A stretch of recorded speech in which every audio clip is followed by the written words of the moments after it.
কল্পনা করুন আপনি আর আমি একদম সাধারণ মানুষ, কিন্তু যদি হঠাৎ করে আমাদের হাতে অন্য মানুষকে নিয়ন্ত্রণ করার সম্পূর্ণ ক্ষমতা দেওয়া হয়, তাহলে কি আমরা একই মানুষ থাকব? সালটা 1971। এই প্রশ্নের ভয়ঙ্কর উত্তর দিয়েছিল। এই পরীক্ষার নাম ছিল স্ট্যানফোর্ড প্রিজন এক্সপেরিমেন্ট। এটি পরিচালনা করেছিলেন মনোবিজ্ঞানী ফিলিপ জিম্বার্ডো এবং এটি হয়েছিল স্ট্যানফোর্ড ইউনিভার্সিটিতে। 24 জন সম্পূর্ণ স্বাভাবিক কলেজ ছাত্রকে বেছে নেওয়া হয়। তারপর লটারির মাধ্যমে তাদেরকে গার্ড ও প্রিজনার হিসেবে দুই দলে ভাগ করা হয়।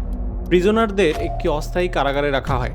তাদেরকে তাদের নামে না ডেকে ডাকা হতো শুধু একটি নম্বর দিয়ে। প্রিজনারদের জন্য কিছু নিয়ম রাখা হয়েছিল।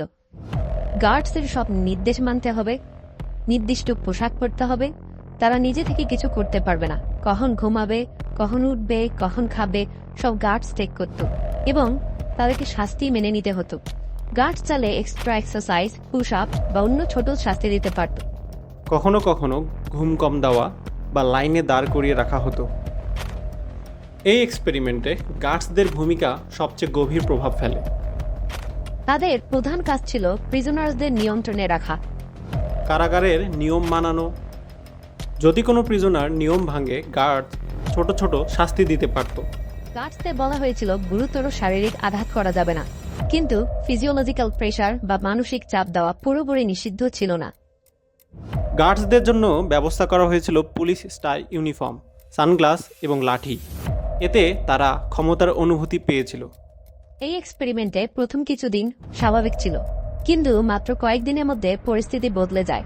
গার্ডসরা ধীরে ধীরে কঠোর, নিষ্ঠুর ও অপমানজনক আচরণ শুরু করে। প্রিজনার্সদের ঘুম কম দেওয়া হতো, অর্থহীন কাজ করানো হতো, এমনকি খাবারও দেওয়া হতো গার্ডসদের ইচ্ছা মতো। সবচেয়ে ভয়ঙ্কর বিষয় হলো এই গার্ডসরা কিন্তু আগে থেকে নিষ্ঠুর মানুষ ছিল না, তারা ছিল একেবারে সাধারণ ছাত্র, কিন্তু ক্ষমতা এবং পরিস্থিতি তাদের আচরণ সম্পূর্ণ বদলে দেয়। প্রিজনার্সদের অনেকেই মানসিকভাবে ভেঙে পড়তে শুরু করে। যে পরীক্ষাটি 2 সপ্তাহ চলার কথা ছিল, কিন্তু মাত্র 6 দিন পরেই তা বন্ধ করে দিতে হয়। এই এক্সপেরিমেন্ট থেকে দেখা যায় মানুষ সবসময় খারাপ হয় না, কিন্তু ক্ষমতা এবং পরিস্থিতি তাকে বদলে দিতে পারে।